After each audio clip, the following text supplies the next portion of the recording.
Latest movie updates కోసం యూట్యూబ్లో మా ఛానల్ని సబ్స్క్రైబ్ చేయగలరు.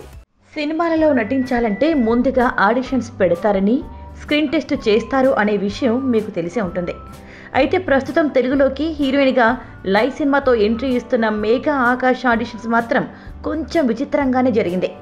అసలు విషయంలోకి వెళ్తే దర్శకుడు గౌతమ్ మీనన్ డైరెక్షన్లో ధనుష్ హీరోగా తెరకెక్కుతున్న సినిమాలో ఈమె ముందుగా సెలెక్ట్ అయింది. దానికి సంబంధించి టీజర్ కూడా వచ్చింది. అయితే హైదరాబాద్ వచ్చిన గౌతమ్ మీనన్ తన ల్యాప్టాప్లో ఉన్న మేఘా ఆకాష్ ఫోటోలు, వీడియోలను నితిన్ మరియు దర్శకుడు హను రాఘవపూడికి చూపించగా వారు వెంటనే తమ సినిమాలో తీసుకున్నారట. అలాగే ఇంకో కారణం కూడా ఉందట. అమెరికాలో షూటింగ్, అది కూడా 75 రోజులు చేయాలంటే స్టార్ హీరోయిన్ డేట్స్తో ఇబ్బందిగా ఉంటుంది కాబట్టి కొత్త హీరోయిన్ అయితే బెటర్ అని అనుకున్నారట. ఆగస్టు 11న లైవ్ సినిమా రిలీజ్ కానుంది.